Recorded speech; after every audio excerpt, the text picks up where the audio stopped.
Hi friends, how are you doing? It's Amy from A-Star Reads here, and I'm really excited today because I'm participating in Believathon III, which is a readathon completely dedicated to children and middle grade school books.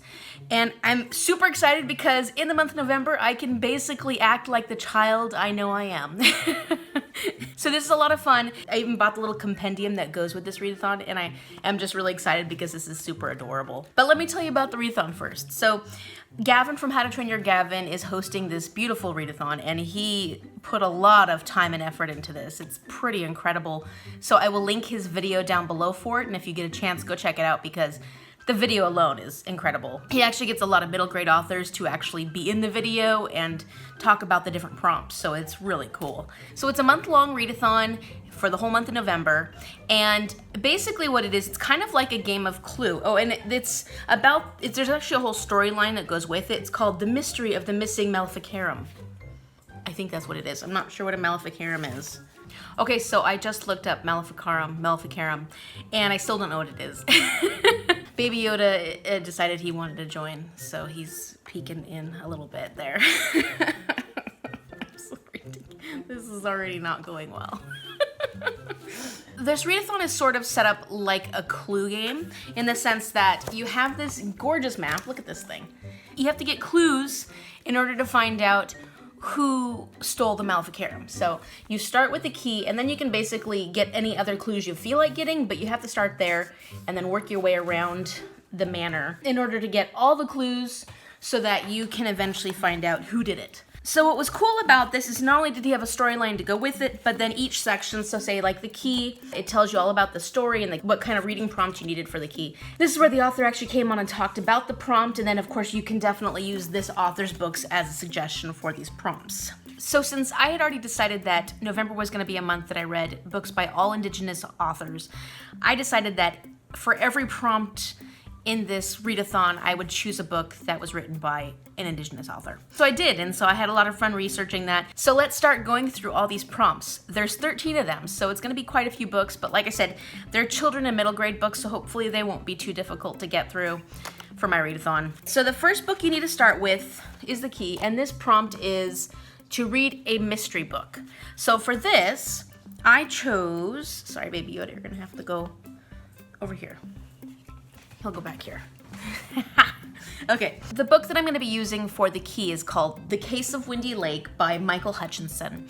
And this is a mystery book about these four kids. They're cousins, and they're called the Mighty Muskrats. And they're these fun kids that like to laugh and fight and explore, and that's why they call themselves the Mighty Muskrats. They have their own little name. And where they live, the Windy Lake First Nation, an archaeologist comes to the area and then disappears. They want to solve the case of what happened to this archaeologist. So they're trying to find the archaeologist, and their base of operations is this old school bus that they've turned into a fort. That kind of reminded me of the Boxcar Children, which was a series that I loved as a kid, and I just thought it sounded like a really cute little touch. So I'm really looking forward to this.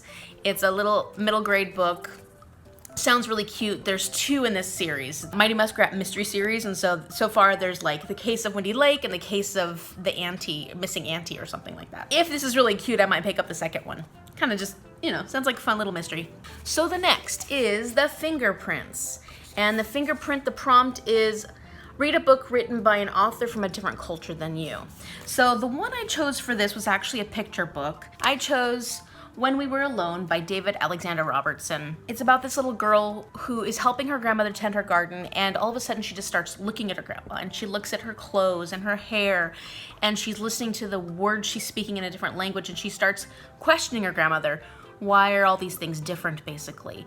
And she's learning about her native heritage, her native culture through her grandmother during this time of helping her grandmother garden. And I felt like this was a great example of a culture different from your own. I actually do have a grandmother who was native, but she moved away from the culture at a very young age, and I never asked her about our heritage, and now of course she's passed, and I've actually moved up to where our tribe is, and I feel a very strong disconnect to the culture.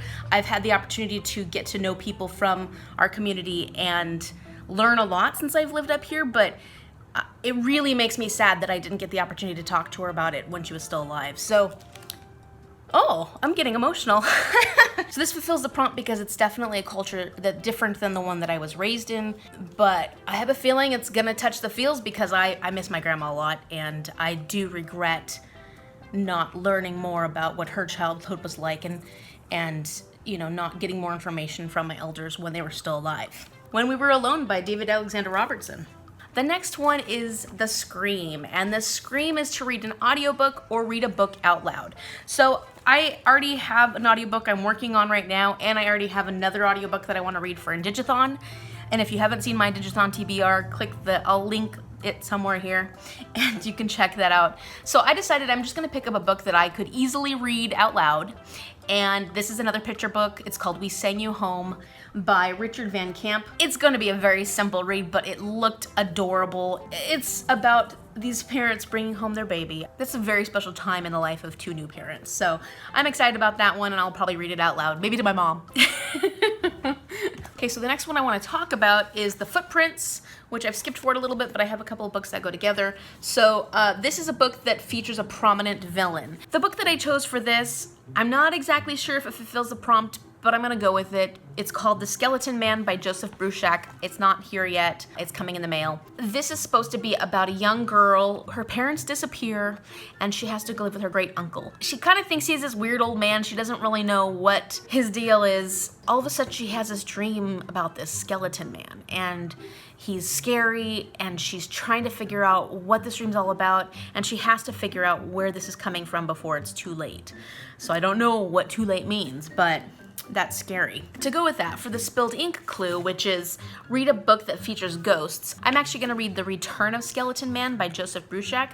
I don't actually know if this skeleton man is a ghost, and I don't know in the second book who he actually is, you know, because I haven't read the first yet, obviously, so I don't really know what role this skeleton man plays, but I figure if he comes to her in her dreams, then he is haunting her. He's some type of ghost. I'm gonna consider The Return of Skeleton Man by Joseph Bruchac a good option for the spilled ink prompt about ghosts, because I'm going to. All right, so the next one is The Crown, and The Crown is a book that's set in an alternate world to your own. I'm really excited about this one. I actually chose Those Who Run in the Sky by Aviaq Johnston. It's a pretty cool looking cover, kind of creepy. Look at that, that looks pretty creepy too. There's this young shaman named Pitu, and he's trying to figure out how to use his powers. And in the process of doing that, there's this big storm, and he ends up lost in the world of spirits. And in order to leave the world of spirits and go back to his normal home, he has to figure out how to master all his skills as a shaman. Hopefully he does, and hopefully he's able to go back home, because the world of the spirits looks kind of scary. Look at these guys. Like I said, look at that guy. I don't know if I'd want to be there forever. It's set in an alternate world because it's in the world of spirits. So the next one I'm going to talk about is The Dagger. Here's the dagger, looks pretty cool. And it is a book that is set in a dangerous setting. And for this one, I went with Crossing Bok Cheeto. Crossing Bok Cheeto is about this young Choctaw girl, her name is Martha, and she becomes friends with an enslaved family, especially the little boy in the family named Little Mo. And through their friendship, she realizes that in order for these enslaved people to be free, they need to be where she is. They need to be able to cross the Bok Cheeto. She tries to help her new friends to freedom, and I feel like this is appropriate for a dangerous setting because this is a time when any wrong move could be very dangerous, and they're all putting their lives on the line. She's putting her lives on the line for her new friends, and they are putting their lives on the line for freedom. So I think this one sounded like a really good book choice, and this artwork is incredible. So I can't wait to get into this and check out this picture book. So the next one I want to talk about is The Backpack. Backpack. Do you guys know? Never mind. To get this clue, I need to read a book by an author that's new to me. And really, most of these are new to me, but I chose I Can Make This Promise by Christine Day, and that's a really pretty book. So this is about a girl named Edie, and she has Native American heritage. Her mother's Native American, but her mother was adopted by white parents, and so there's this disconnect from her culture. Edie wants to know more about the heritage, but she's not really asking her mom or her family because she really doesn't believe that they'll have the answers that she's looking for. So one day she's in the attic with her friends. They're looking through things and they find this box that has a whole bunch of letters in it. Then the letters have a picture of a woman who looks a lot like her. And through these letters, she begins to find answers to some of the questions that she's having about her heritage and her mother's past. So I can make this promise. Definitely a new to me author, Christine Day. So the next one is The Hand Mirror. And of course, Hand Mirror, all about vanity, is a book that is beautiful, a book that has a beautiful cover. And that was pretty easy to do because a lot of children's or middle grade books have really pretty covers. But I chose In the Footsteps of Crazy Horse by Joseph Marshall III. And it's really hard because it's a library book and it's really shiny, but I just think this is a beautiful book with gorgeous, gorgeous illustrations on it. I just think it's so pretty. So, this is a book about Jimmy.